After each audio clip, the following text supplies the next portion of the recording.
नमस्कार मित्रांनो, पुन्हा एकदा तुमचं स्वागत आहे इन्फो मराठी 24 या यूट्यूब चॅनलवर। मित्रांनो, EPFO पेन्शनधारकांसाठी एक अत्यंत महत्त्वाची बातमी घेऊन आलेलो आहे। बातमी आहे EPFO मधून काढायची पेन्शन, जाणून घ्या हा नवीन नियम, नाहीतर खात्यात येणार नाही रक्कम। मित्रांनो, नेमकं काय या बातमीमध्ये आपण नक्की बघूया। पण त्याआधी जर तुम्ही आपल्या चॅनलवर नवीन असाल तर चॅनलला सबस्क्राईब करून बाजूला दिलेल्या बेल आयकॉनला नक्की क्लिक करा। व्हिडिओ जर कामाचा आणि महत्त्वाचा वाटला तर व्हिडिओला लाईक करून आपल्या मित्रपरिवारासोबत नक्की शेअर करा। आणि हो मित्रांनो, व्हिडिओला शेवटपर्यंत नक्की बघा, जेणेकरून तुमच्याकडून कोणतीही माहिती सुटणार नाही। मित्रांनो, अडचणीच्या काळात अनेक जण EPFO खात्यातून रक्कम काढतात, पण ही रक्कम काढण्यापूर्वी नवीन नियम समजून घ्या, म्हणजेच तुमची अडचण होणार नाही। मित्रांनो, केंद्रीय कर्मचारी भविष्य निर्वाह निधी संघटना म्हणजे EPFO ही केवळ बचत योजना नाही, तर गरजेच्या वेळी मदतीला येणारे फंड सुद्धा आहे। कर्मचारी पेन्शन योजना EPS उतार वयात आधार देते। ही रक्कम खर्चासाठी उपयोगी पडते। अनेक जण लग्न कार्य, घर बांधकाम, आजारपण यासाठी सुद्धा रक्कम काढतात।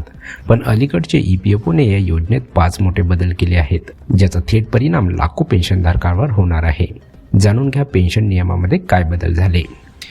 पहिला आहे पेन्शनचे गणित बदलले। मित्रांनो, पूर्वी पेन्शन ही अंतिम वेतनावर आधारित होती। आता निवृत्ती वेतन गेल्या 60 महिन्यातील सरासरी वेतनावर आधारित आहे।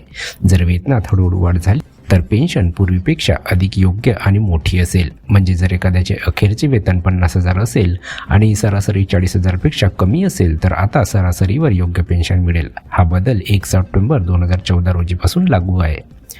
पेन्शनच्या रकमेत वाढ।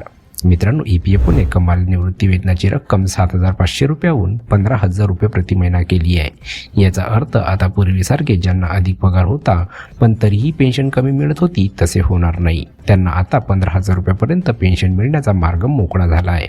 सुप्रीम कोर्टाच्या निकालानंतर हा बदल झाला आहे। ऑनलाईन दावा प्रक्रिया सोपी। मित्रांनो, पूर्वी पेन्शनसाठी किमान वय 58 वर्ष होते, आता 50 वर्ष करण्यात आले आहे। याचा अर्थ असा की जर तुम्ही 50 वर्षाचे झालात तर आता पेन्शन मिळण्यास पात्र होणार आहात। कमी वयात पेन्शनची रक्कम मिळत असल्याने ती कमी असेल, पण त्यामुळे थोडीफार आर्थिक मदत दरमहा मिळेल। सुधारित पेन्शन पोर्टेबिलिटी। मित्रांनो, जर तुम्ही वारंवार नोकऱ्या बदलत असाल तर आता EPFO खाते हस्तांतरित करण्याची गरज नसेल। ही प्रक्रिया नवीन कंपनी एका अर्जाद्वारे झटपट पूर्ण करेल। कोणत्याही ब्रेकशिवाय जुनी आणि नोकरीमधील सेवा एकत्र करून पेन्शनची गणना केली जाईल। हे सर्व बदल 15,000 रुपयापर्यंत ज्यांचे वेतन आहे त्यांच्यासाठी आहे। जर यापेक्षा तुमचे वेतन अधिक असेल तर नियमाची माहिती EPFOच्या संकेतस्थळावरून जाणून घेता येईल।